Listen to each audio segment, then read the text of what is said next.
السلام عليكم ورحمة الله وبركاته. رب اشرح لي صدري ويسر لي أمري واحلل عقدة من لساني يفقه قولي. As usual, start with intention from Imam al-Haddad. يا فتاح يا عليم افتح لنا فتحا قريبا بسم الله الرحمن الرحيم الحمد لله رب العالمين وصلى الله على سيدنا محمد وعلى آله وصحبه وسلم. نويت التعلم والتعليم والتذكر والتذكير والنفع والانتفاع والإفادة والاستفادة والحث على التمسك بكتاب الله وسنة رسوله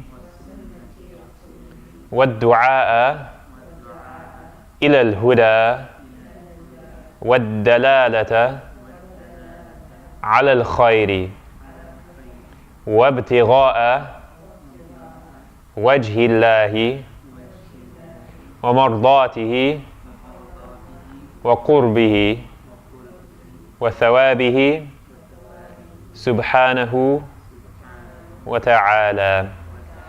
O Opener, O All-Knowing One, grant us an opening soon. In the name of Allah, the All-Merciful, the Compassionate. Praise be to Allah, Lord of the worlds, and blessings and peace upon our Master Muhammad, his family, and his companions.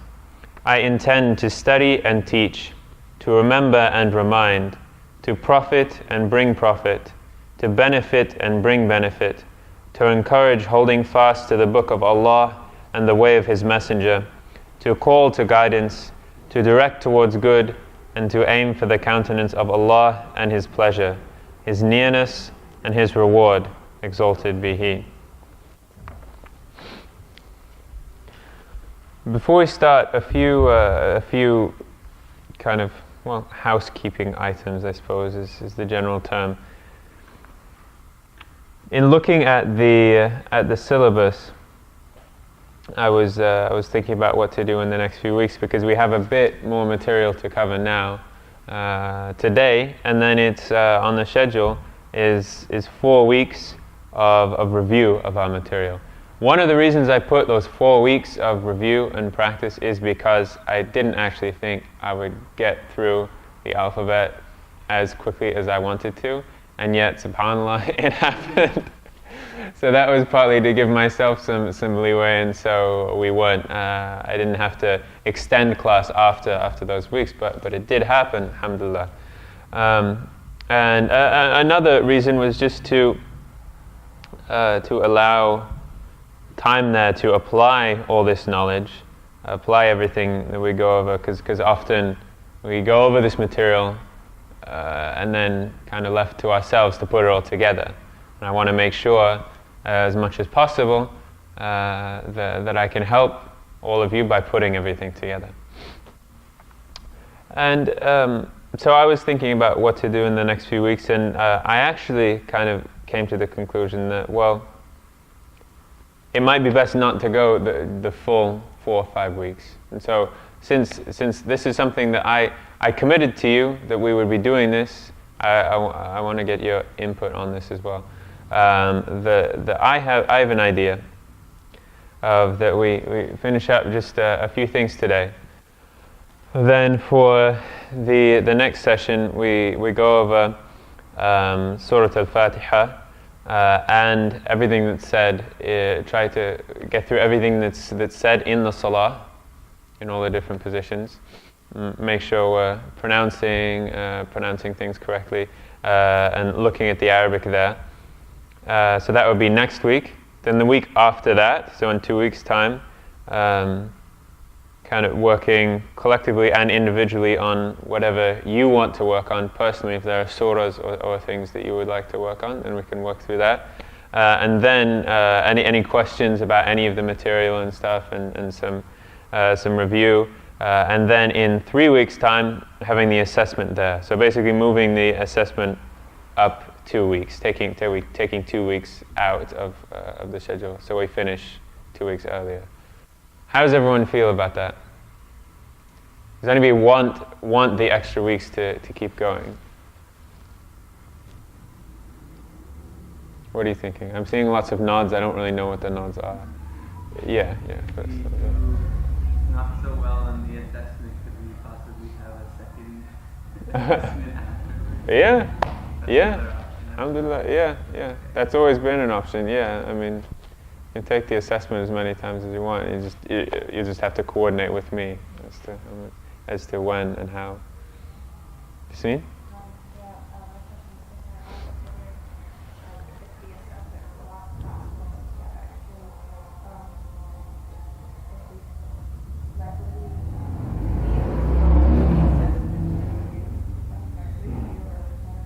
Okay, wait, sorry, would we? Would we have, if we have extra time, would we be able to go into the assessment with you, or Well, typically, what I did last term was during that period that was for the assessment, I went through the assessment, and by the end of the course, the course started with about 20 people. By the end of the course, there were 4 people there, and 3 of those people are the TAs who you've seen around. Tanaya excuses herself. She apologizes. She couldn't be with us today. She had something come up, and so. But when I did that assessment, it was just 4 people, and so we did the assessment, and then I went over the assessment individually with each person if they didn't get something quite correct, and we talked about it right then in that setting. And so would that be adequate for you as well? Okay. Right. Yeah. There would definitely be feedback on that. Yeah, I'm not just going to take the assessment and be like, oh no. Yeah. Any other comments or questions or anything? Mm-hmm.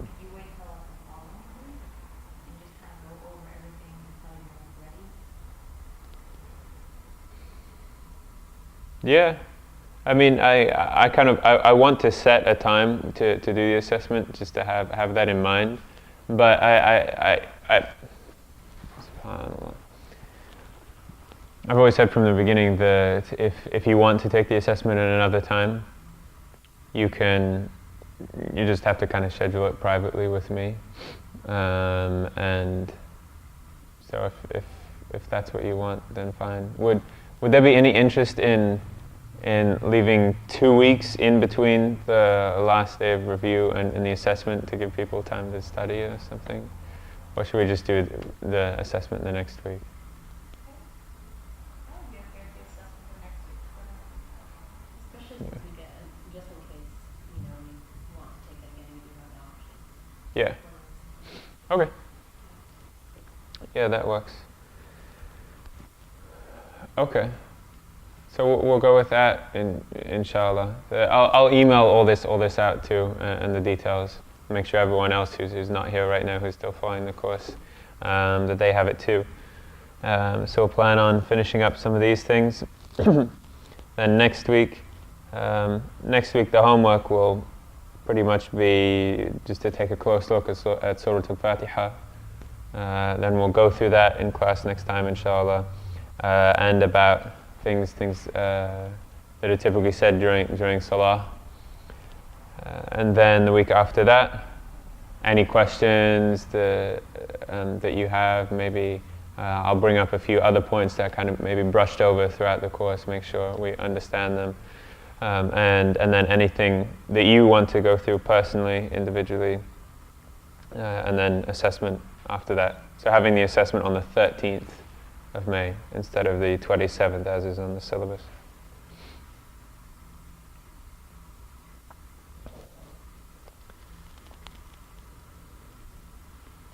Okay.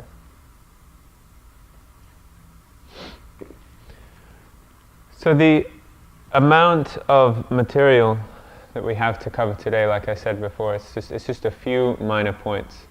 If I wanted to, I could pretty much cover it all in 5 minutes, pretty much.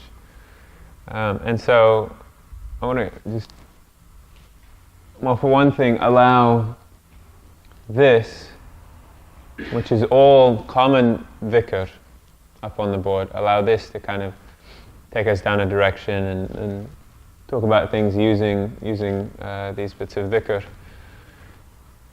But also I wanted to start with having a conversation about what comes next and about knowledge in general. You know, often we go through experiences in life and we come out on the other end of these experiences thinking, well, you know, I wish I had known this when I started out. I wish someone had told me this or helped me with this thing. Right? The oft repeated kind of example of I wish I knew this as a freshman or whoever that says like, yeah, or like, there are always things that when we come out with experience, we think, oh, I could have told myself. I myself might have been able to, if only I had the chance to tell myself at the beginning, you know, all these things, I would have had a more positive experience. So I thought it might be beneficial as someone who Allah has blessed with knowledge and on this path through Arabic and for several years, to kind of give a few pointers about seeking knowledge and about these kind of things. Inshallah, there'll be some benefit. Just to begin with, I don't make any presumption about my own standing versus your standing. Many of you may be accomplished, having studied in other different areas, but you're just lacking in Arabic maybe, and that's why you came here. And much of this is also to kind of solidify myself, to, in a sense, almost like talking to myself, reminding myself of things too, because we all can use reminders in this regard. So a few pointers to those of you who are thinking about pursuing knowledge and going on and everything. First of all, what are some of the points of pursuing knowledge? Knowledge in general. Why would we want to? Why would we want to do that? Thoughts on that? You look like you had something to say. So.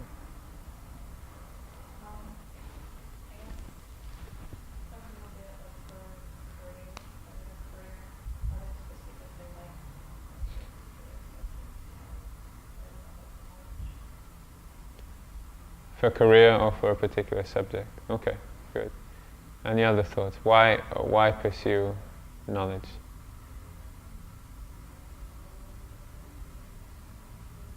Okay, let's build off that point then. Seeking knowledge for career or for some specific objective like that, a specific material objective. Every knowledge that we seek, it has a reason. Like there's a reason that we're pursuing it. There should be a specific reason, otherwise we wouldn't. I mean, seeking knowledge isn't easy. So there's something that drives us. So what is the best thing that could possibly drive us? Allah. All right, good. I thought I might have to, pull it out a bit here and there, but you said it well. Allah, the reason that drives us. What is the best knowledge worth knowing? No, you're doing so well. You're doing so well, Yasmin. You just say that same answer again. What is the best knowledge worth pursuing? Knowledge of? Allah, there we go. Knowledge of Quran, yes. Knowledge of Islam, yes. Insofar that they are knowledge of Allah. Because knowledge of Islam and knowledge of Quran can lead to knowledge of Allah. But too often, especially these days, we get so consumed by everything else that it is so, when we're trying to aim ourselves towards the thing that we want, it's so easy to stop at certain things along the way, certain things that should be tools. The tools then become the object of our desire. That there are many people out here in this world, many Muslims. I'm talking from personal experience too. May Allah continue to improve our state. Many Muslims out there who are worshipping not Allah, they're worshipping Islam. It is possible to worship Islam. It is possible to worship the Quran. It is possible for anything that Allah has put in this world in order to help us get to Him. It is possible for that thing to be a veil to Him ultimately, if that is our goal. If our goal is to read the Quran, we can read the Quran, but if in that whole equation, if Allah doesn't come into it, it's a waste of time. It's a waste of time. And so this is number one common pitfall, not number one in its gravity of what it can do to us, because it can do something for us on our path to knowledge, and it can do something for how we understand others who have knowledge as well. In a sense of we have to understand teachers as tools to bring us closer to Allah, to our objective. Too often they can become veils for us too. And too often the knowledge itself can become a veil to the knowledge of Allah as well. And that there's a reason that Islam has a set structure. There's a reason that the Arabic has a grammar and has a structure. But when the companions were learning their knowledge from Rasulullah alayhi salatu wasalam, what was fiqh to them? What was fiqh to them? Anyone know what that word meant to them? Fiqh.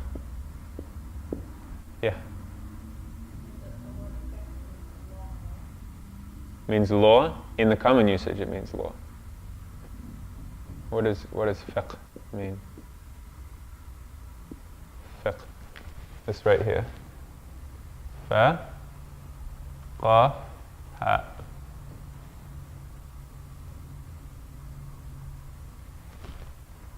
Fiqh.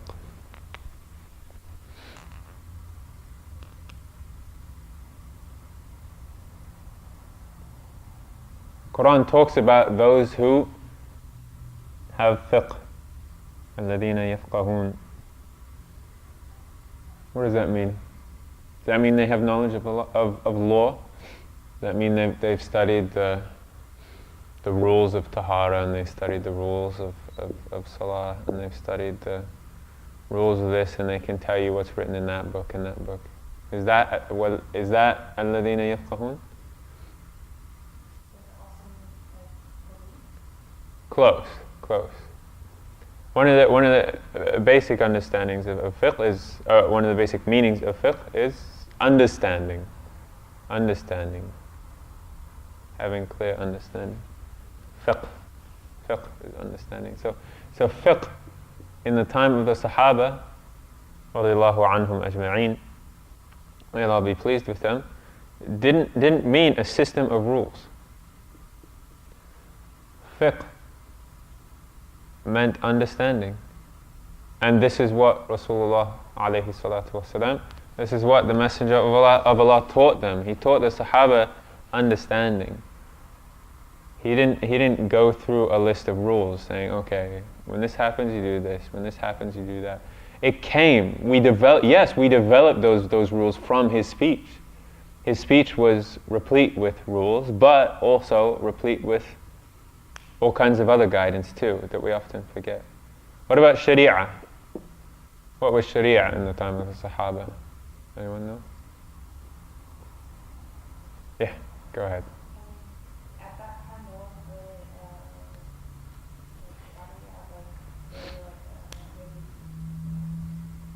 system of law. They kind of just followed what the Muslims. Right, they followed what the messenger said. Okay, good. The word Sharia, has anyone heard what Sharia is? Brother Musa. Sharia is the way, follow the way of the Prophet ﷺ, like in the best of ways that you understood it from his doing and saying. Right, that's good. It's a way. Literally, and some of the scholars talk about that Sharia specifically means a way, a path to water, a path to a watering hole, right? But subhanAllah, you look at that and you think, how many times in our lives has our goal been Sharia? I want to establish Sharia in my life. I want to be praying in the best way. I want to be wearing the best kind of clothes in the best way. I want to do this. Yes, that's all good. That is all good. But as long as that's hollow and that's the only thing that's there, it's pointless. It's pointless. And we look at that term and what Sharia means to us today, and specifically what other people think Sharia means. Often in this country we get so indignant when states in the US making laws against Sharia law, and we say, they don't understand what Sharia law is. Well, one of the points that scholars of purification and of the heart science talked about, and so they talked about ways that you can figure out, ways that you can learn about yourself, ways that you can learn about the defects of yourself and how to improve. One of the ways is by listening to what your enemies say about you. That's how you can learn about yourself. Too often we hear what our enemies are saying and we say, oh, they're our enemies, they don't know anything. When really they often have a very clear perspective. Those people who don't understand us and have an agenda against us. So those in this country who have an agenda against Muslims as they see them, are against Sharia law. And we say, well, you don't understand what Sharia is. Do we really understand what Sharia is? Is Sharia a path to us? Is it a path to our spiritual water? Or is it an objective that we make? I don't want to push so...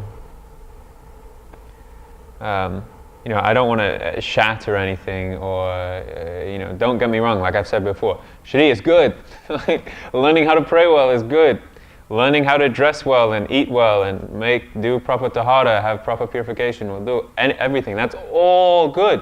But often we just lose sight of the essential. And so common pitfall in knowledge is losing sight of the essential and having aspirations be mastery of some specific thing for that specific thing. And what that engenders, first of all, it should be enough that it brings about distracting us from the real point of everything, which is Allah. Everything. Okay, that's enough. But also, what it can also engender is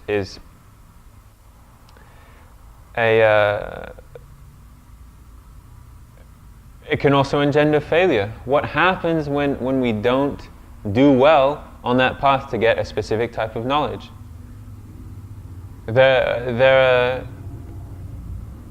All of you are here because you don't know something about Arabic. You are here to learn something about Arabic. All of you have your particular issues that you're going to have difficulties with, You'll learn some things quickly as you go on in Arabic or whatever you study. There are some things that will be hindrances for you and will take a long time for you to get past. Some of you have particular letters that you're really having trouble with, and often doesn't seem like all that you practice, it doesn't seem like you're getting better with those letters, or it doesn't seem like you're improving in putting everything together, putting all that knowledge together. For some of you, that will never happen. There are people, Allah has created people who cannot pronounce the sin. Even one of the letters that we have in English, there are people who just cannot pronounce a sin. And so if their objective is to be able to pronounce Arabic well and learn Arabic, they're going to be failures. They're going to be failures in that. But if their objective is Allah, then when they succeed, it brings them closer to Allah, because it allows them to understand things and access sources that bring them closer to Allah. When they fail, what happens then?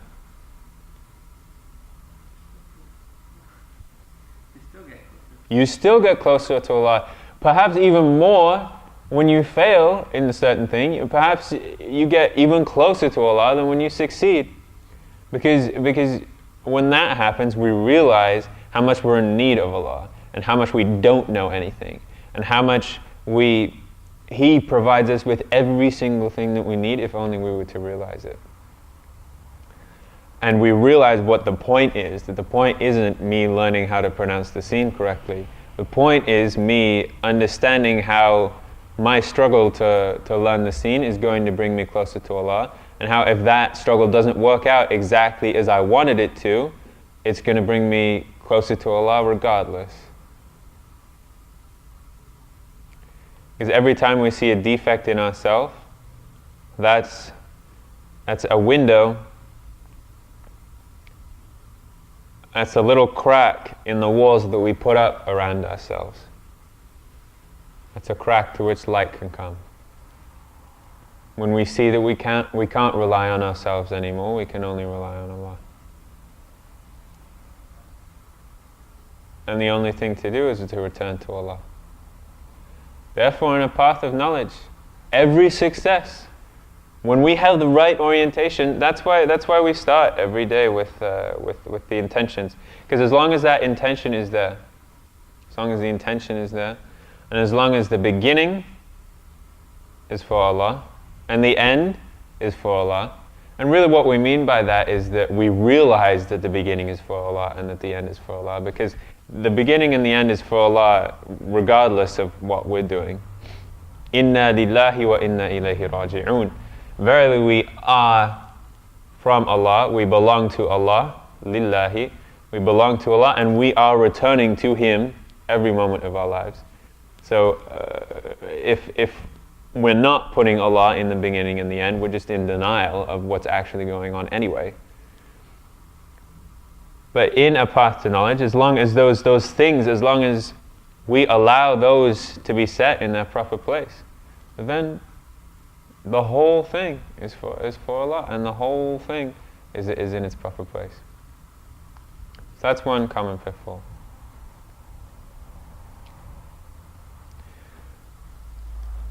That's the main thing, as I said. Other common pitfalls too is natural things that you'll see with. I mean, you could talk about anywhere. Like if you go to college, they're not going to talk about that thing we just talked about. The point being Allah. Subhanallah. We have so many people of knowledge these days, but Subhanallah, we just. Often, as I said, this pursuit of knowledge just brings us even farther from Allah than when we started. So as Imam Abdul Latif mentioned in the class he had just a few hours ago today, so often when we increase in knowledge, what we're really doing is increasing in a vocabulary to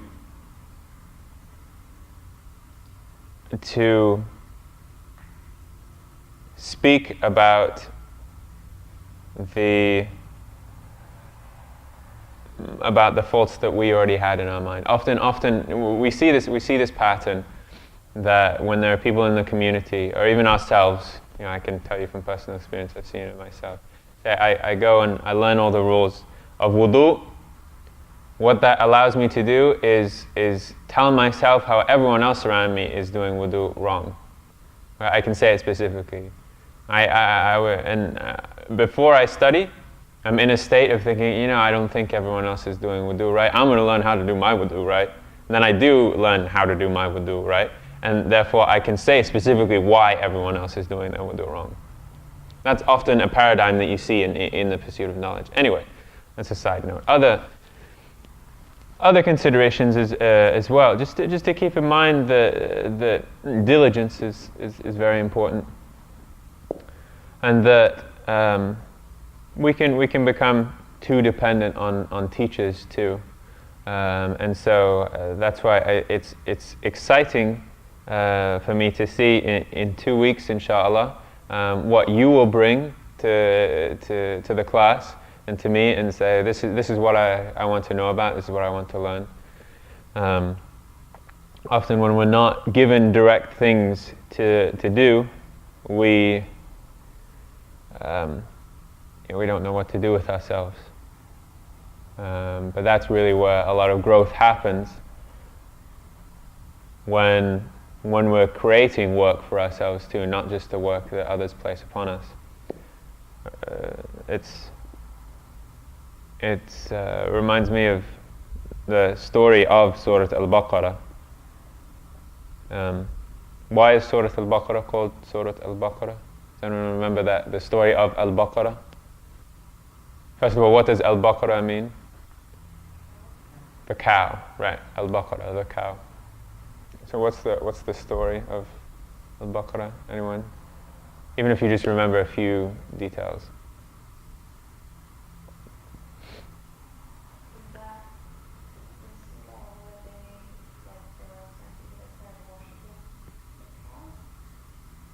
Okay, I started worshipping the calf. It's about the same people, right? Both those stories, both the story of Al-Baqarah and of the calf, Al-Ajl,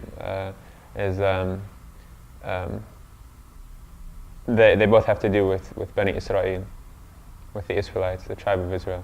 But they're slightly different stories. Al-Baqarah, the story of Al-Baqarah is not when they worship the cow. Anyone know? Exactly. What happens when they're called to sacrifice? They kept asking questions like the color, the size, the height. Exactly. This happened. Rabbuna, our Lord Allah, tells us in the Quran about what happened to Bani Israel when Musa said, "You have to sacrifice a cow." Right? They said, "Well, what? Which one? Right? What color is it? Which one? Okay, now that we know the color, well, describe it some more. Okay, now that you've described it some more, go back to your Lord and say exactly, specifically which one it is," until they have this back and forth until they finally, it's pinpointed the exact cow that they need to slaughter, and they're like, okay, finally, now we know. Now that they don't have to do anything and use their own kind of reasoning and just go with what they were told to begin with, that's when they're finally comfortable slaughtering the cow. And it says in the Quran that they slaughtered the cow, but they almost didn't do it. They didn't do it with their full hearts. That's often a metaphor that we get stuck into in the pursuit of knowledge. Allah tells us in the Quran, فَاعْلَمْ أَنَّهُ لَا إِلَهَ إِلَّا اللَّهِ. Allah tells us, know that there is no, la ilaha illallah. Know that there is no God but Allah. And oftentimes we're just sitting back and saying, well, I don't know how to get there. Okay, I suppose maybe learning some Arabic would bring me closer to Allah's words, so I'll start there. I know I should be learning Arabic. I don't really know how though, so I'll just wait for my teacher to tell me exactly how to get in this path. We need a teacher. but we also need a lot of initiative and diligence on our part. So often teachers, in any discipline, but specifically Arabic, get asked, what is the best book for me to study? What is the best book for me to study Arabic? One of the best answers I heard to this question was related to me from Imam Zayd. Do you know what he said? Any guesses what the best book for you to study Arabic by is? Sorry? Quran? Could you open up a Quran and just learn Arabic from the Quran? Or would you kind of need some help in there? Maybe like some kind of textbook or something? A dictionary, right? Yeah, I mean, yeah. Good answer. Good try. But the Quran, yes. I mean, the Quran should be vital to it. That should be a central point of your pursuit of Arabic. But you're not going to be able to really learn Arabic through the Quran. You're going to need something to help you, some reference guide or something. Any other ideas?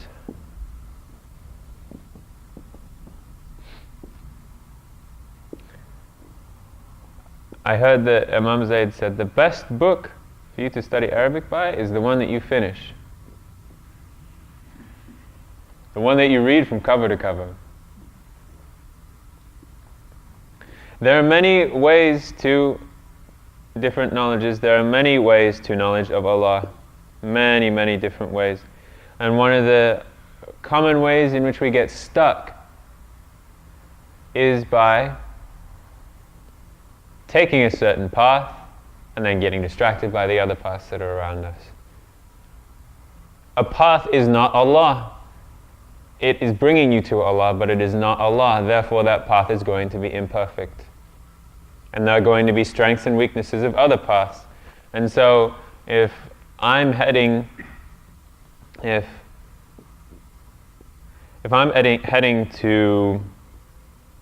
North Berkeley, from here, and I decide that I'm going to take Martin Luther King Boulevard to North Berkeley. Just go all the way up. It does go all the way up, pretty much to North Berkeley, right? Tells you how much I drive around here. Anyway, so I'm going to take MLK to North Berkeley. At a side street, when I come to an intersection, I might see that there are other cars down a few blocks away. Maybe I can see all the way to a few blocks down to Telegraph, or down to Shattuck or something, parallel roads, right? And I can see there are other cars there going in the same direction. They're heading to North Berkeley too. It's in this metaphor of the spiritual path or a path to knowledge, it's very easy for me to go see those other cars on that other path, say, hey, they're heading to North Berkeley too, and their street isn't filled with so much traffic, it looks like, and they got some good stores along the way that might be nice driving near. Oh, I'm going to go over there, right? So now we're on Telegraph. Now we look over and there's Shattuck. I'm like, oh, that's actually a really nice drive. There's some grass there along the side of the street, and it's not so filled with crazy people like Telegraph is. I'm gonna go over to Shattuck, and then we get to Shattuck, and on and on and on. Often when we take paths to Allah or on any pursuit of knowledge, we see the defects of our own path, and that means that takes us away from taking that path. Yes, there might be hierarchies in which one book or one teacher or one system is better than another, but in general, the best book to learn anything is the one that you finish or read from cover to cover. Because you're not only going to learn that discipline through that book as well. You're going to learn some humility there. And you're going to realize that that path is imperfect, and therefore you don't rely on the book or on the teacher, you rely on Allah, and as long as you're relying on Allah, He'll take you to Him. And so that's also a common pitfall. Thinking, oh, this isn't quite working out excellently, I'm going to try this. Oh, this isn't quite working out excellently, I'm going to try this. Oh, I'm going to try this one. Going back and forth, street to street, street to street, street to street, and we're not going in the direction we need to be going in. That's another common pitfall. And then finally, sometimes we also lose our humility and we think we can do everything ourselves too. Okay, wow, now that I know the alphabet, I'm set. I can just pick up a grammar book and I've got it, I got the alphabet down. Yeah, I mean, that kind of knowledge couldn't be transmitted in a book because it's about pronouncing and reading certain things. I needed someone to help me. But now that I've gotten that down, now I can do this on my own. That's another pitfall too. If we look at our history, the history of our ummah, the history of our revelation, we as Muslims are a community of knowledge, but we are not a community of books. And it is very easy for us to forget that a lot of us get into the mode of thinking, okay, if I read Quran, then I read Sahih Bukhari, then I read Sahih Muslim, then I read this, then I read that, and that's my path to Allah. But what was the best generation of our ummah, indeed of this world? What was the best generation? What are they known as? What's their name?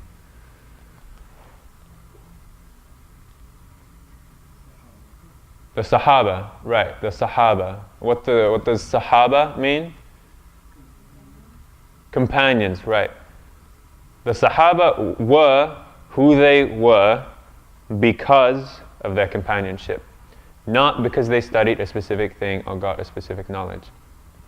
If Allah wanted, if the book was the point, if the Quran in between two covers is the point, Allah could have just sent it down. It could have just dropped out of the sky. And people started reading it, would start reading it, and then thinking, and then they'd start fixing their lives, and that would be that. But the shahada is not ashhadu an la ilaha illallah wa ashhadu anna al-Qur'ana kitabullah. The shahada is not I testify that there is no God but Allah and that the Quran is the book of Allah. What's the shahada? Ashhadu an la ilaha illallah wa ashhadu anna Muhammadan abduhu wa rasuluh wa anna Muhammadan rasulullah. Testify that Muhammad is the prophet of Allah. That's the key. That's what we need. We need Allah, then we need the prophet of Allah. We need Allah, and we need the teacher to bring us there. Someone who already realizes something and therefore can help us realize something for ourselves too. In any area of life, this works. This is one of the hidden wisdoms in which we think we've advanced so much because now we have so much knowledge, alhamdulillah, and we have the system of harakat. And do you remember me telling you at the beginning of the course that Arabic, as it was originally written, was without vowels and even without dots? This came later, after the Quran was spreading. People started making mistakes. The scholars realized, they said, okay, some of them at least, said people are starting to make mistakes. We need to start coming up with a system that will preserve this knowledge. Because the Sahaba and those knowledgeable people among them or who learnt from them, who know the Quran, they're starting to die out, and we're worried that this knowledge is going to be lost. The dots and the vowels and the whole writing system even is not the point. The point is what happens in here, and everything else is just there to preserve that and to prop it up a bit. We forget that too. The point is Allah, and everything else, Sharia, prayer, wudu, Quran, that's all to maintain that and to keep us going on that. And so And so if someone wanted to learn the Quran in the early generations, the whole system was there whereby if someone had basically taught themselves the Quran, any other Muslim would be able to tell that instantly. Because if someone were to take the book of the Quran and learn it from that, they'd have all kinds of mistakes in terms of, because they wouldn't have the dots, they wouldn't have the vowels. And so they wouldn't even know how to pronounce the words, let alone get the meanings of it. And the whole system was that you needed a teacher to bring you through the text. And now that we've built up more systems and all these different ways of codifying our religion, all these different ways of preserving things, we've lost track of what exactly it is that we're supposed to preserve. And therefore, in everything, it's essential that we have a teacher who can help us down the path and help us get out of ourselves, basically. You know, if I'm really fat and I have an eating problem, I'm not going to be able to, the most effective way, most sure way of me helping myself is to going to a trainer or someone with experience and saying, what do I do with my diet? What do I do with my exercise? Help me along with this. And the best trainer is, yes, the best trainer is the one who will ultimately help you then, or ultimately help me be able to be independent with myself. Yeah, that's true. But in the beginning and all along that path until I reach my goal, I'm going to need that trainer to help me do these things. Otherwise, I'm the one who got myself in this mess. So I'm not going to be able to bring myself out of that. We often forget that. We think, I know exactly what to do with my deen. I don't need a sheikh or a teacher or anything like this. I know how to purify my heart. I know how to do this. But we forget that we're the ones who got ourselves in this mess to begin with. So we're not the ones who can bring us out. We're not. As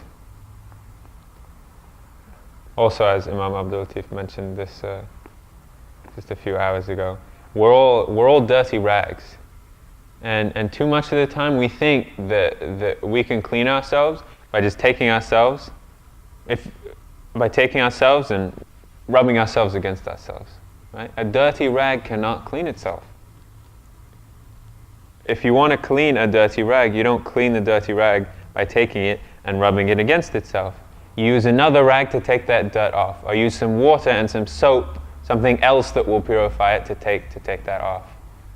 And you won't even realize how that rag is dirty or exactly how it's supposed to be fully unless you have another rag to compare it to as well.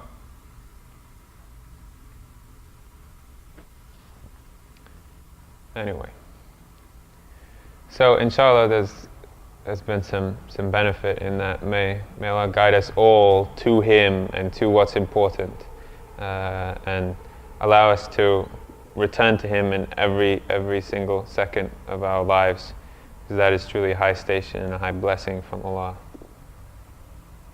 Any questions about anything?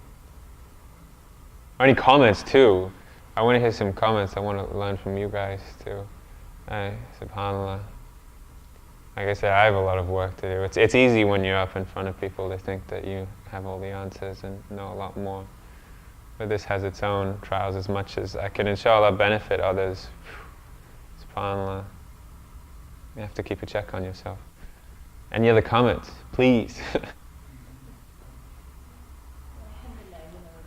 in the moment there's definitely challenges, but just listening to what you said, it's a really good reminder that this is just the perfect grammar and that's not the ultimate goal, that there's really an ultimate goal, and I think keeping that in mind all the time is more motivating and very important for all of us. Right. Keeping the ultimate goal in mind. That's good. That's good. Anything else?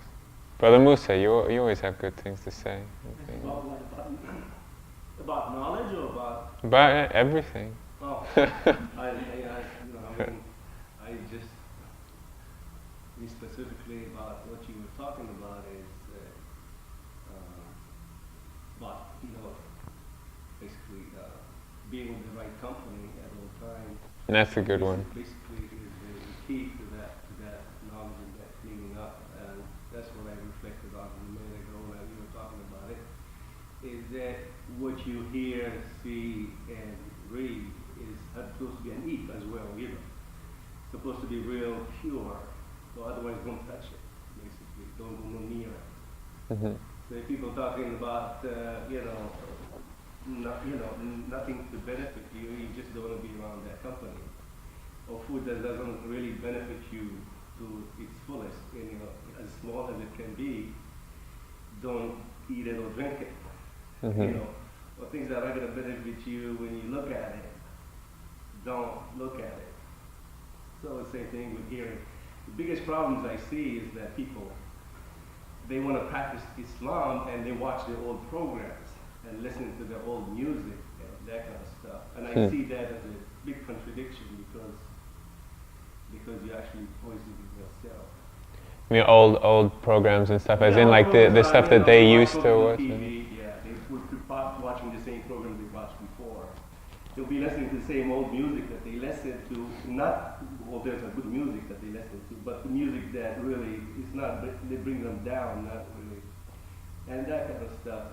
Like people come to Islam, for example, from different backgrounds, and they still watching the same old stuff, and going with the same old company, and they try to practice Islam, and it doesn't really help them. To advance. That's a good point. Purity of many things and good company. As the hadith goes, I believe, المرء على دين خليلي فلينظر أحدكم من يخالل. Right? That a person is upon the religion of their companion, of their friend.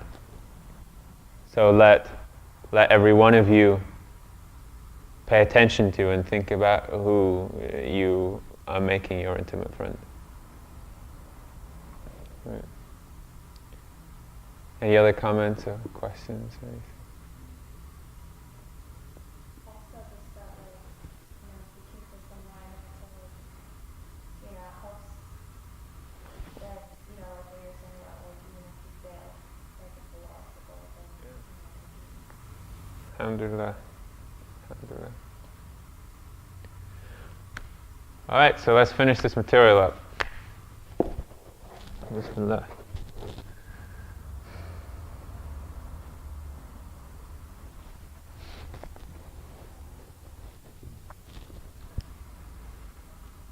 So,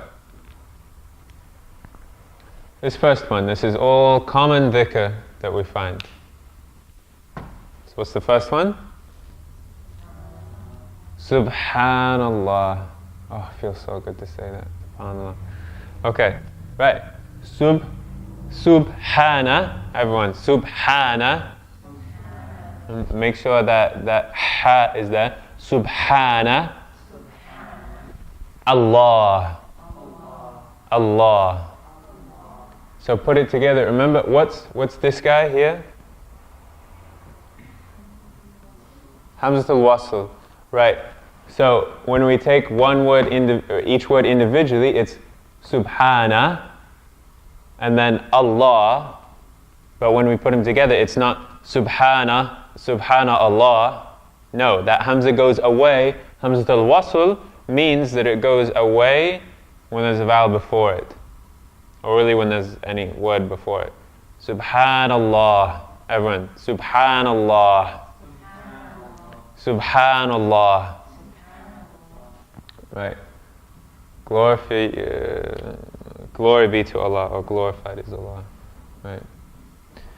Now for the next one, I have to get into just a few points on the new material. So there are 4 particles, basically. The most common, there are 4 of them. 4 particles that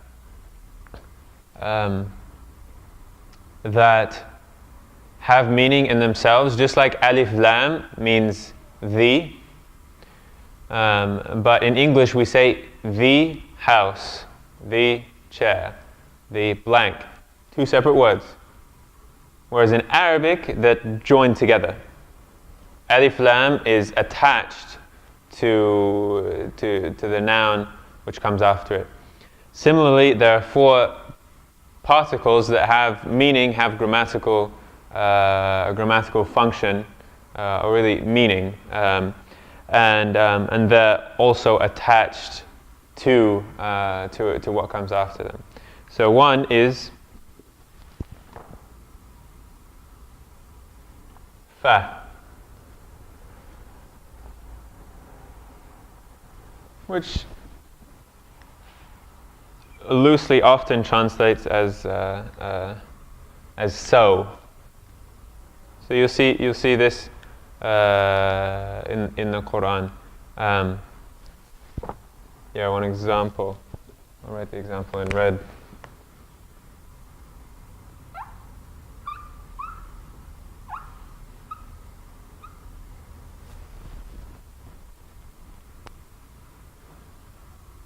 This means no. It's a command. No. Notice.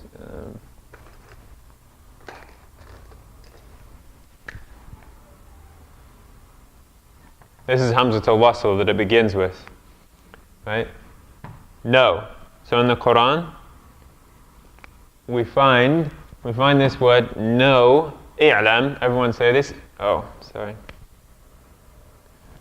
I'lam. I'lam.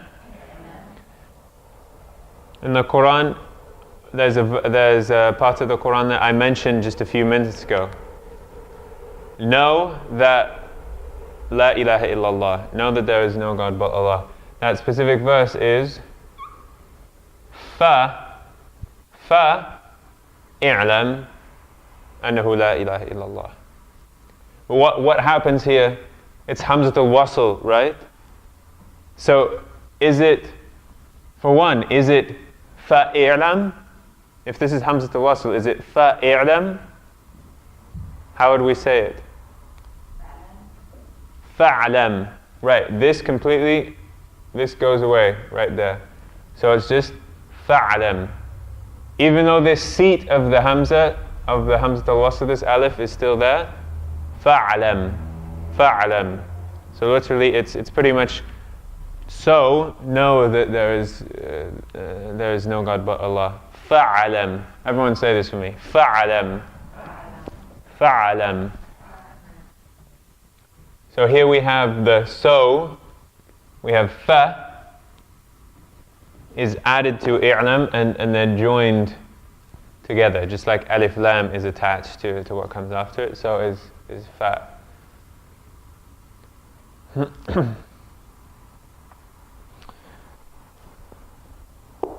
Another one.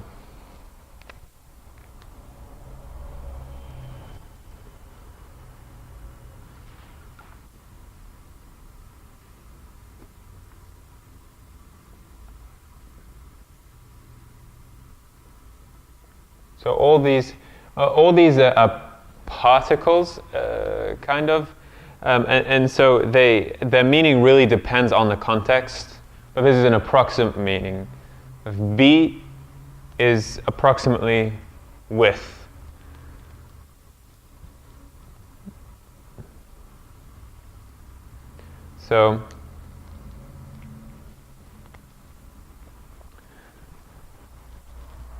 So let's jump actually to down here to talk about this.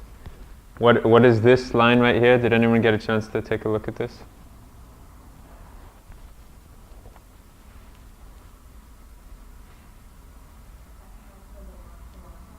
Yeah, this one right here.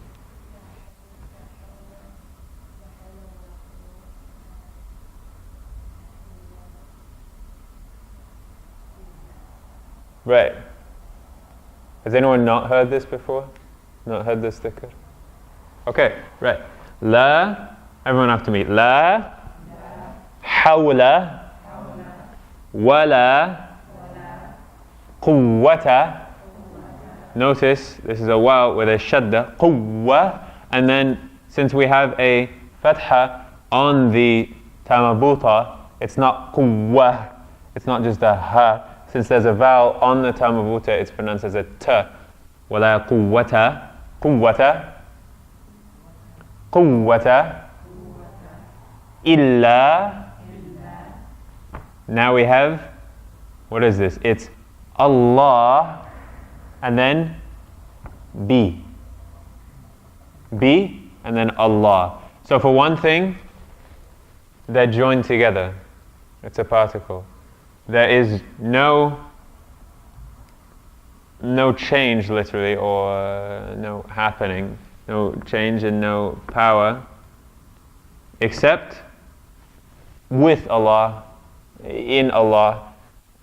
B is often, it's hard to translate precisely. You kind of have to do it just in context, however it is. But in Allah, with Allah, billah, illa, billah. So for one, the ba here is joined to Allah. For another, we don't say bi Allah, billah, billah. We say billah. Even though Allah's name is Allah, we talked about in a previous session that the lam here is emphatic. It's the only case in which it will be emphatic in the name of Allah. Therefore, the vowel that comes after that lam is ah and not a. Everyone again say Allah. Allah. Right. It's emphatic. It's mufakham in Arabic, except when kasra or ya comes before that lam. Except when we have a kasra or a ya before that lam. That's when it stops being emphatic. That's why we say Bismillah and not Bismillah. Bismillah, Alhamdulillah. Because there's a kasra before that, there's an I before it. And so therefore the emphaticness goes away. Did you have a question?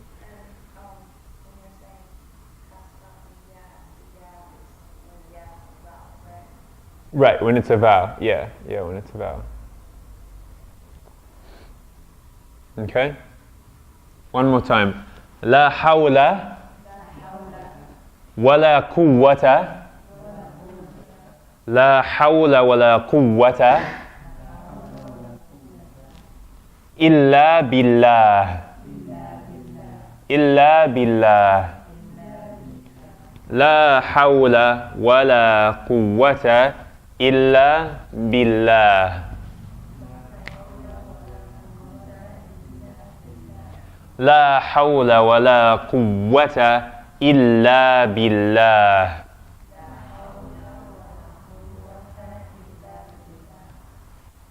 Any questions about this? No? Okay. Another particle that's joined to what comes after it is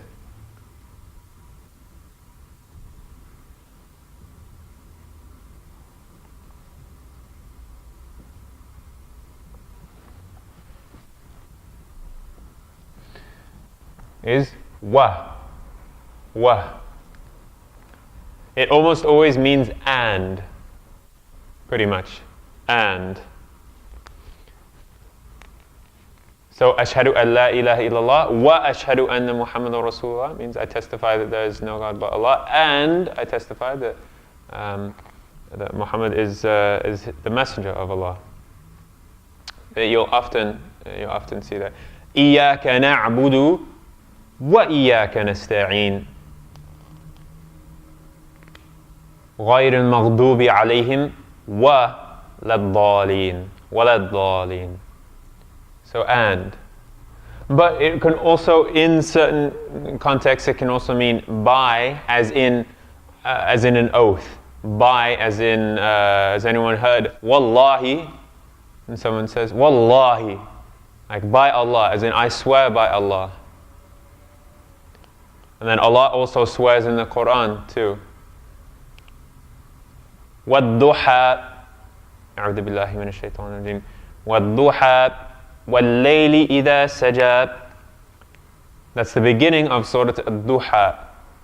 Allah isn't saying, and the morning light, and the morning. It doesn't make much sense. I mean, what and the morning? Right? It's by the morning. Allah is swearing by that. وَالضُّحَى وَاللَّيْلِ إِذَا سَجَى. And by the night. Right? So sometimes it's by, but almost always it will be and.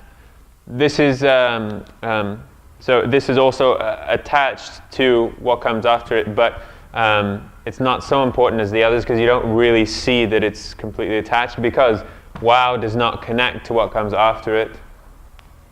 Right, so you can't really tell. So here, wa, and here, wa. You can't really tell that there's no space in between them, but essentially there's no space. La hawla wa la quwwata illa billah.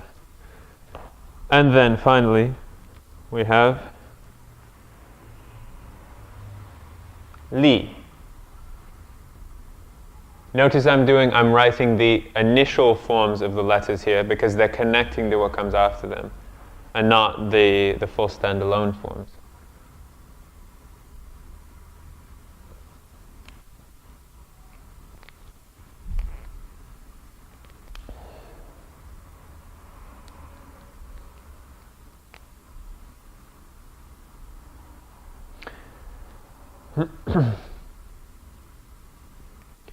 So li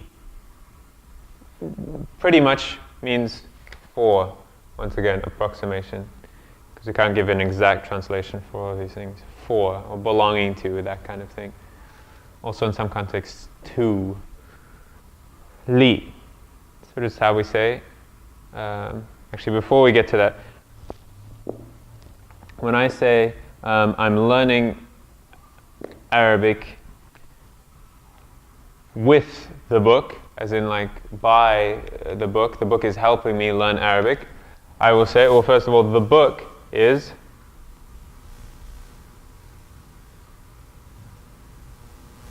Al-Kitab. That's the book. Al-Kitab. Al-Kitab. So when I'm saying I'm learning Arabic through the book or with the book, I would say Bil Kitab. Bil Kitab. Just like that. That is attached to Al Kitab. When I say I'm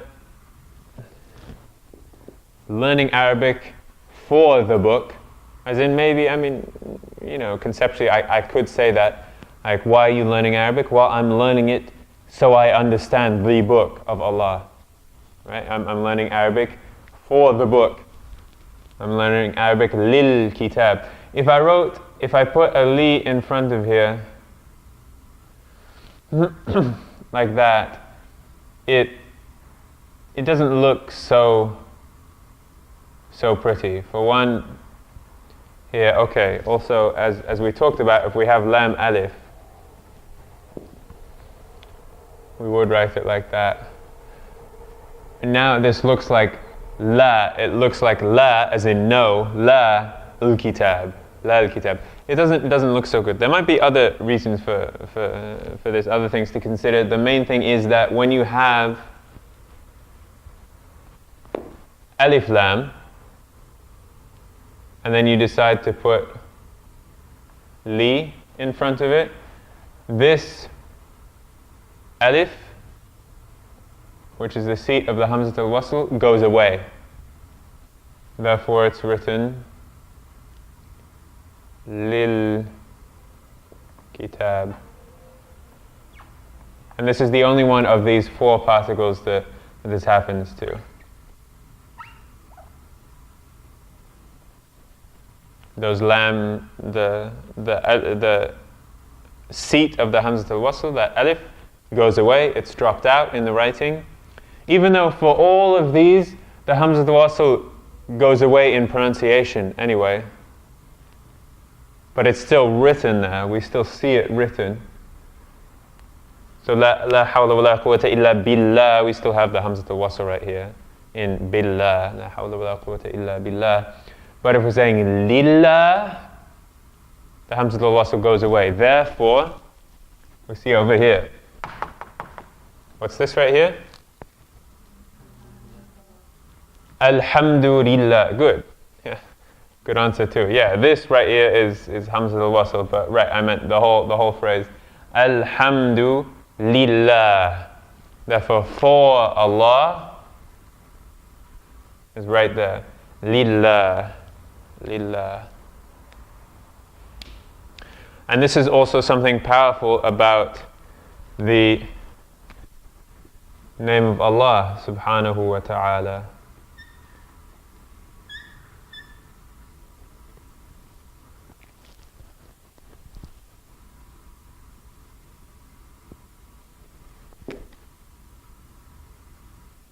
Allahu. Allahu.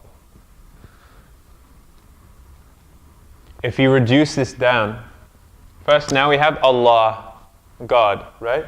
Allah. Say you decide to take away from the name of Allah. Take that away. Look, I've taken something away from the name of Allah. What have you actually done? When you take away a letter from the name of Allah, you end up with lillah, which means for Allah. You've actually added something. So you try to reduce Allah and you end up actually getting the reverse. You're confounded. Okay? That's just an interesting point. Allah, to take away that alif seat, you get lillah.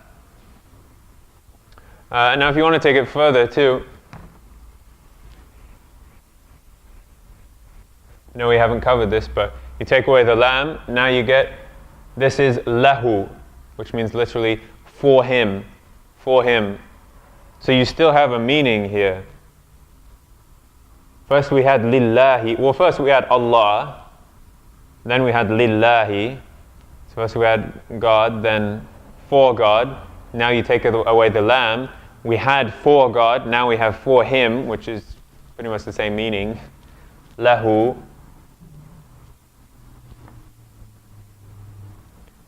You take away the lam, you have what? Who. Who means he in Arabic. Who. Or huwa sometimes too. Huwa, if you were to say the last vowel on the word, it would be huwa. But the basic sound, if you're stopping on it, is hu. That means he in Arabic. Allah is irreducible in his essence. Irreducible. And then also, you get interesting notes on that name too. Now that we know how to write Allah in Arabic, we can see that if you take this is an interesting one I heard of when I was doing Umrah in Saudi Arabia. If you photocopy your hand, like just wait a minute, right here. You take a snippet there. It pretty much says Allah. Does everyone kind of see that if you look at your hand? Had anyone heard that before? Yeah. Isn't it 81 and 18 rather than 99? Oh yeah, and then there's that too that I've heard. Right, 18 in Arabic numerals. We haven't gone over the numerals actually, but you're right. 18 in Arabic numerals, then 81. You add them together, you get 99. As in the 99 names of Allah, right? Anyway. Okay, so those are these particles. Any questions about these particles? Anything? Yes? So, you have to know the whole word to know if, that is adequate as so. Yeah, you'd kind of have to know the word, but you can typically tell from context. right? So for example, the word fiqh, the fa is part of the root. I'm not just adding the fa, because for one, it's not fa with a fatha. It's got a kasra on it. Also say, to a certain extent, a synonym of fiqh, as we were talking about it, is fahm. Fahm also means understanding. Here we have fa, right, but if this weren't part of the word, then we just have right, which that can't really be a word. Ha and meme with no vowel in between them, that can't really be a word. So we know that fahm is the full word. Right. So, I mean, in different ways you figure out in context which, whether a particular letter, whether it's this particle or this letter is part of the original word and it's not something added to it. Right. Mm-hmm. So, with Arabic, when you're writing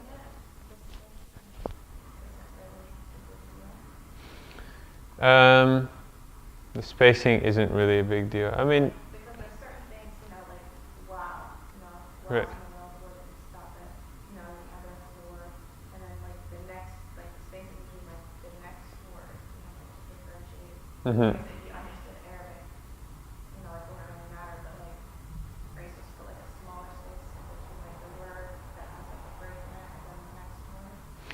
Yeah, and in general, I mean, yeah, you should be paying attention to two spaces. So, for example, here, wait, what's a better example?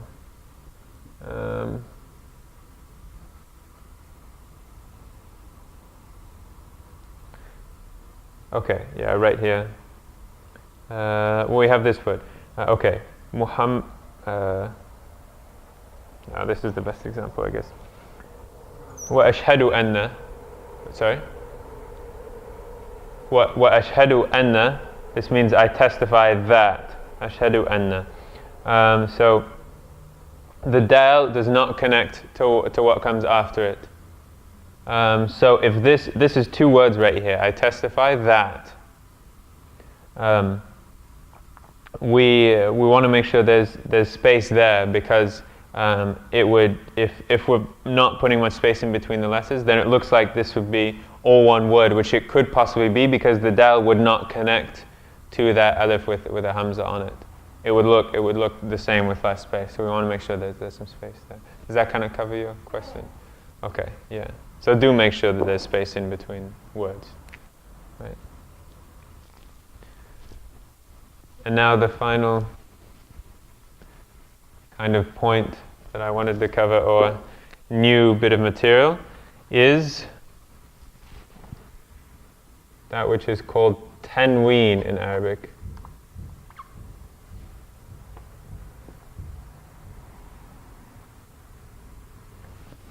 Tanween. Actually, I'm going to write the name now that we all know Arabic. Alhamdulillah. I'll write the name of it in Arabic.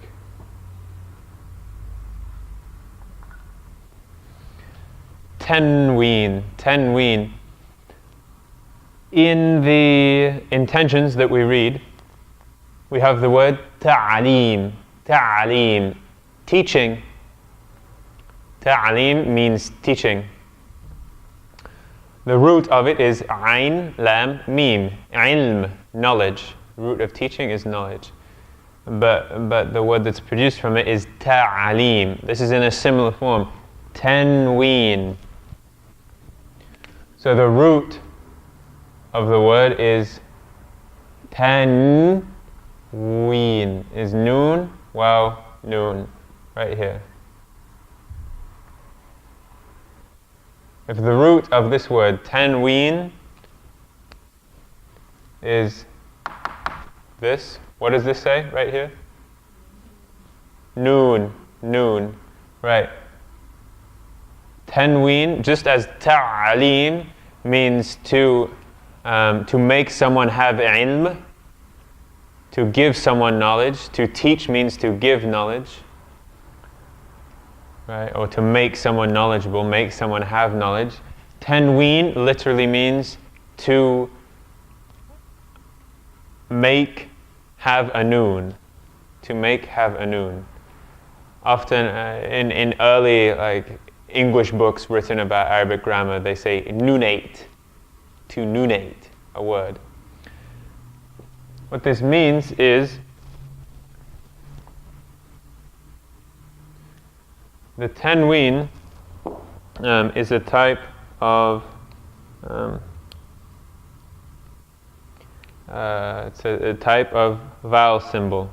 Basically, what you'll see is that we learnt the harakat, we learnt the three vowel symbols: fatha, dhamma, and kasra.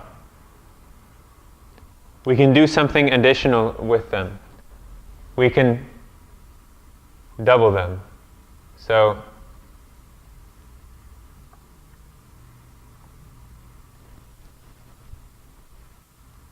you'll often see this written out. Now, when you see the double vowels written out, that does not mean double the short vowel, i.e. a long vowel. When you see two dhammas next to each other, that doesn't mean that it's u plus u, meaning u. This is not equivalent to a wow. This is not equivalent to a kasra, etc. What it means is that it's that vowel followed by noon. When you see this symbol, the way you say it is un, an, in,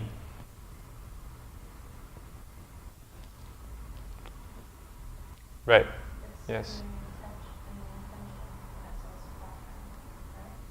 Sorry? That's right. Fathan. So one final thing to note here is that you'll see these three symbols: the double dhamma, double fatha, double kasra. The double fatha actually needs a seat of an alif. It's the one tanween that needs a seat of an alif. Okay, what does that mean? That means that when I say it, like in the intentions, iftah lana fathan, the word is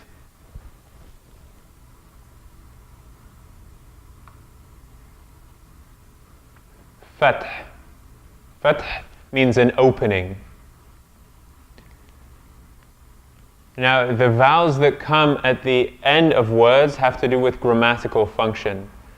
And so it doesn't really change the meaning of the word, it changes its placement in the sentence. The way that it's functioning in the sentence, the grammar to do with it, is the reason that we have these tanween symbols on the end. And so when I say, grant me an opening, or open me an opening, literally, or open for us an opening, in the intentions, iftah lana fathan. Fathan. This is what happens. I put double alif up there. Tanween, double fatha, tanween fatha. But tanween fatha is uniquely, it needs actually the seat of an alif. Just like how hamza needs a seat, tanween al-fatha almost always needs the seat of an alif. So fathan, fathan.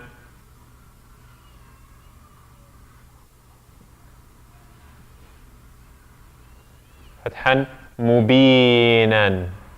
So that doesn't mean, once again, that doesn't mean this is an alif right here. It means it's a seat for the tanween of fatha. Mubinan. Yes, question? So right after the word qariba, it also has that, but it's not that exact. Okay, yeah. Another point is that since the alif is written here, what that means is that we don't, when we stop on a word, we don't say the vowel at the end of that word, and therefore if we stop here, there's an alif written, and so if we're stopping there, then it becomes it's an alif. we stop saying an alif, even though it's not really an alif there. That's kind of a minor point that might get a little complicated right now. So if we're reciting tajweed, then I say fathan mubina, fathan mubina. If I stop there, if I stop here, I'd say fatha, fatha. I say it as an alif, but if I'm going on, I would say the tanween there. Fathan mubina, or fathan mubina. So it will end that way. Right. Right. Yes. Isn't it like that a lot with other vowels too? Like at the end, like you kind of start off a lot of vowels. That's what I'm saying. That's what I'm saying. Yeah, yeah. In a general rule, when pronouncing the best Arabic, and especially when reading Quran, is that you don't say the last vowel on that word. You don't say the last vowel on that word. Right. And so here, an example.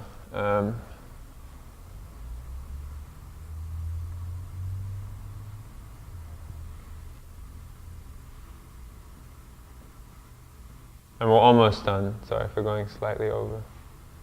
Okay, someone tell me, what is this right here? What does this say? Good, everyone say it for me. Muhammadin. Muhammadin. What does this say right here? Right, if we're saying all the vowels out, Muhammadi. Muhammadi. Right now? Muhammadin.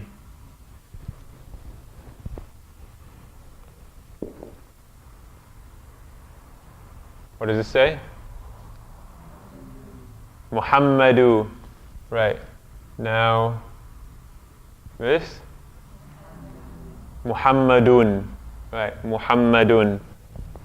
And then finally,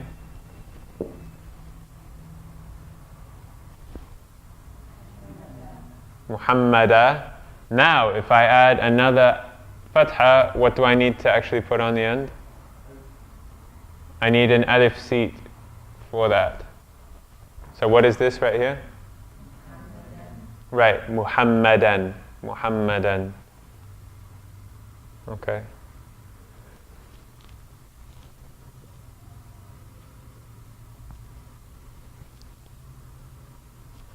Right,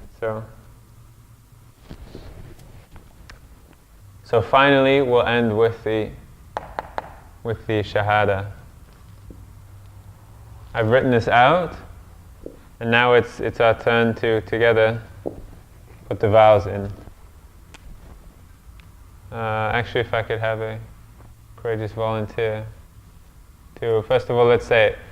Ashhadu alla ilaha illa Allah wa ashhadu anna Muhammadan abduhu wa rasuluh. Okay, so now everyone is going to have to do something, like about 2 words or so. So, first person. Okay, yes, me. Go ahead. Yeah, just tell me if you know what is exactly. In that, it's the shed This one? on the alif instead of the lam. The shed is on the alif instead of the lam. Can we put a shed on an alif? No, not quite. The shed. Oh, you mean it was? I think it is. It is. Is it on the wrong? I think it's in the right place. Yeah, it's right above the lam for both of these. Allah, ilaha illa. Right. Any quick corrections? Yes. That, Abdul, is that supposed to be a second? Good. Yeah. Sukuna. You should. Yep. If you're putting all the other vowels in, you need to put sukun. Always need to put sukun. Yeah. One more thing in this word. Ashhadu an la ilaha illallah.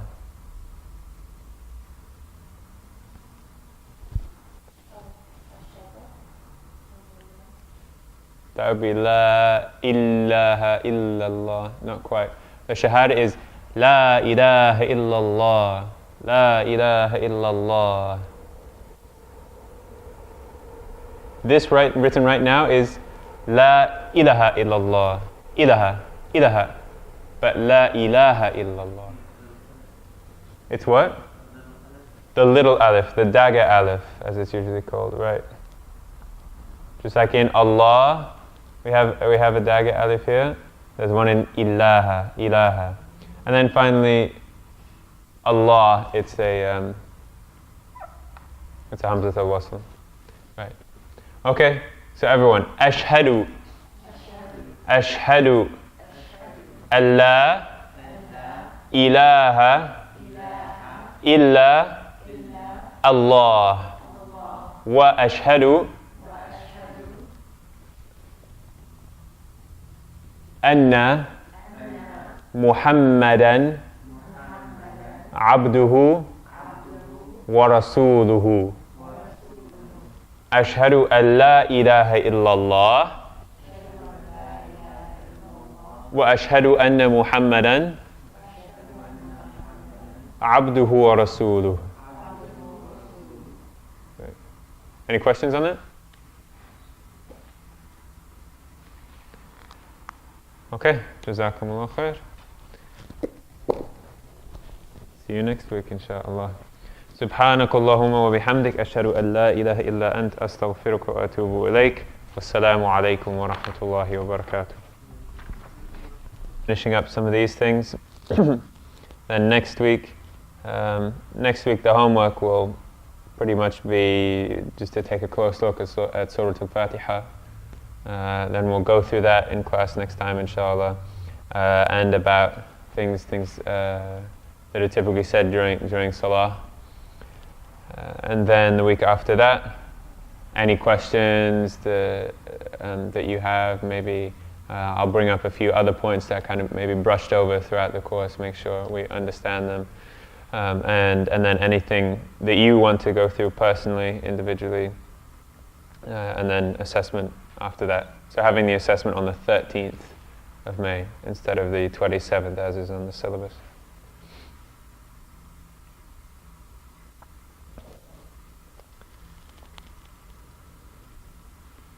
Okay.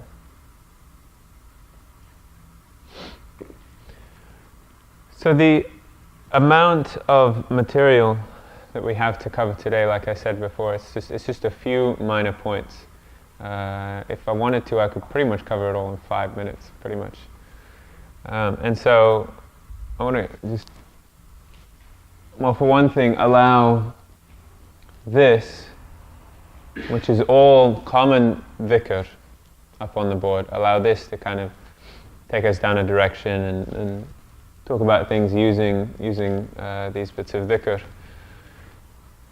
But also I wanted to start with having a conversation about what comes next and about knowledge in general. You know, often we go through experiences in life and we come out on the other end of these experiences thinking, well, you know, I wish I had known this when I started out. I wish someone had told me this or helped me with this thing. Right? The oft repeated kind of example of I wish I knew this as a freshman or whoever that says, like, yeah, or like, there are always things that when we come out with experience, we think, oh, I could have told myself. I myself might have been able to, if only I had the chance to tell myself at the beginning, you know, all these things, I would have had a more positive experience. So I thought it might be beneficial as someone who Allah has blessed with knowledge and on this path through Arabic and for several years, to kind of give a few pointers about seeking knowledge and about these kind of things. Inshallah, there'll be some benefit. Just to begin with, I don't make any presumption about as to when and how. You see me?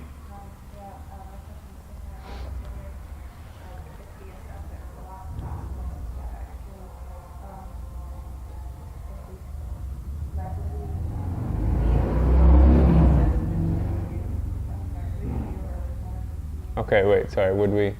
Like, would we have, like, if we have extra time, would we be able to go over the assessment with you or the class with you? Well, typically, what I did last term was during that period that was for the assessment, I went through the assessment, and by the end of the course, the course started with about 20 people. By the end of the course, there were 4 people there. And 3 of those people are the TAs who you've seen around. Tanaya excuses herself. She apologizes. She couldn't be with us today. She had something come up. And so, but when I did that assessment, it was just 4 people. And so we did the assessment, and then I went over the assessment individually with each person if they didn't get something quite correct, and we talked about it right then in that setting. And so would that be adequate for you as well? Okay. Right, yeah. There would definitely be feedback on the, I'm not just going to take the assessment and be like, oh, no. Yeah. Any other comments or questions or anything? Mm-hmm.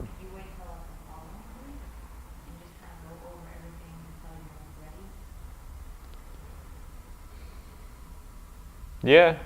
I mean, I want to set a time to do the assessment, just to have that in mind. But SubhanAllah. I've always said from the beginning that if you want to take the assessment at another time, you just have to kind of schedule it privately with me. And so if that's what you want, then fine. Would there be any interest in leaving 2 weeks in between the last day of review and the assessment to give people time to study or something? Or should we just do the assessment the next week?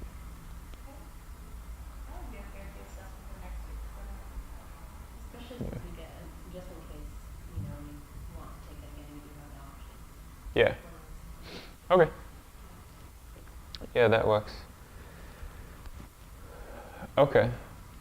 So we'll go with that, inshallah. I'll email all this out too, and the details. Make sure everyone else who's not here right now, who's still following the course, that they have it too. So we'll plan on in looking at the syllabus. I was thinking about what to do in the next few weeks, because we have a bit more material to cover now today, and then it's on the schedule is 4 weeks of review of our material. One of the reasons I put those 4 weeks of review and practice is because I didn't actually think I would get through the alphabet as quickly as I wanted to, and yet, subhanAllah, it happened. So that was partly to give myself some leeway, and so I didn't have to extend class after those weeks, but it did happen, alhamdulillah. And another reason was just to allow time there to apply all this knowledge, apply everything that we go over, because often we go over this material and then kind of left to ourselves to put it all together. And I want to make sure, as much as possible, that I can help all of you by putting everything together. And so I was thinking about what to do in the next few weeks, and I actually kind of came to the conclusion that, well, it might be best not to go the full 4 or 5 weeks. And so since this is something that I committed to you that we would be doing this, I want to get your input on this as well. I have an idea of that we finish up just a few things today. Then for the next session we go over Surah Al-Fatiha and everything that's said. Try to get through everything that's said in the Salah, in all the different positions. Make sure we're pronouncing things correctly and looking at the Arabic there. So that would be next week. Then the week after that, so in 2 weeks' time, kind kind of working collectively and individually on whatever you want to work on personally. If there are surahs or things that you would like to work on, then we can work through that. And then any questions about any of the material and stuff, and some review. And then in 3 weeks' time, having the assessment there. So basically moving the assessment up 2 weeks, taking 2 weeks out of the schedule, so we finish 2 weeks earlier. How does everyone feel about that? Does anybody want the extra weeks to keep going? What are you thinking? I'm seeing lots of nods. I don't really know what the nods are. Yeah. First. Not so well on the assessment, could we possibly have a second assessment afterwards? Yeah.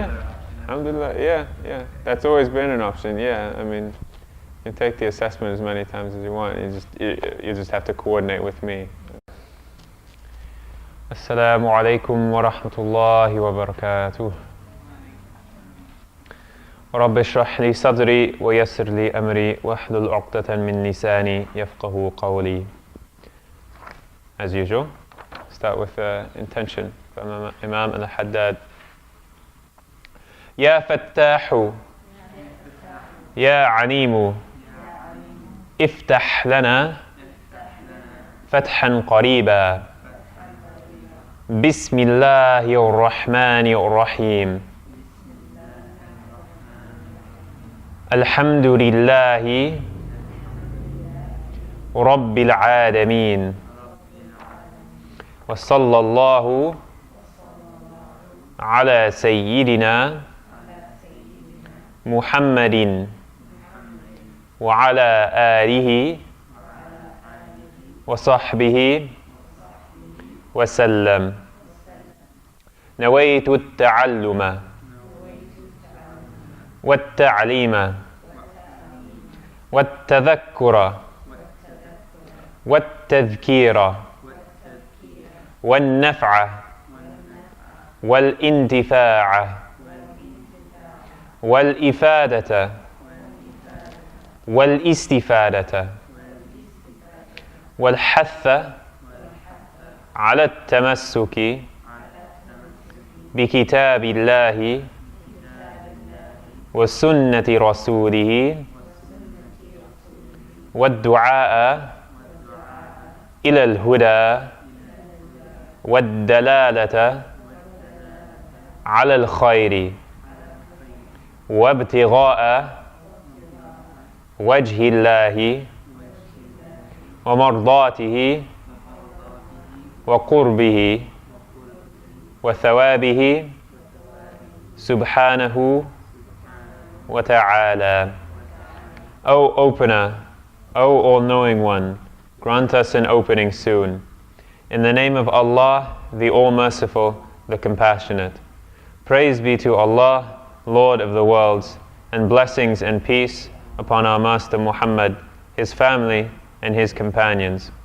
I intend to study and teach, to remember and remind, to profit and bring profit, to benefit and bring benefit, to encourage holding fast to the Book of Allah and the way of His Messenger, to call to guidance, to direct towards good, and to aim for the countenance of Allah and His pleasure, His nearness and His reward, exalted be He. Before we start, a few kind of, housekeeping items, I suppose, is the general term, about my own standing versus your standing. Many of you may be accomplished, having studied in other different areas, but you're just lacking in Arabic maybe, and that's why you came here. And much of this is also to kind of solidify myself, to, in a sense, almost like talking to myself, reminding myself of things too, because we all can use reminders in this regard. So a few pointers to those of you who are thinking about pursuing knowledge and going on and everything. First of all, what are some of the points of pursuing knowledge? Knowledge in general. Why would we want to? Why would we want to do that? Thoughts on that? You look like you had something to say. So. I guess some people do it like for career, like a career. Others just because they like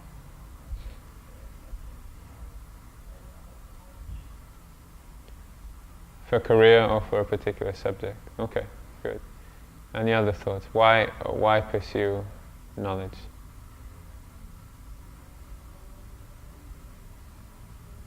Okay, let's build off that point then. Seeking knowledge for career or for some specific objective like that. Specific material objective. Every knowledge that we seek, it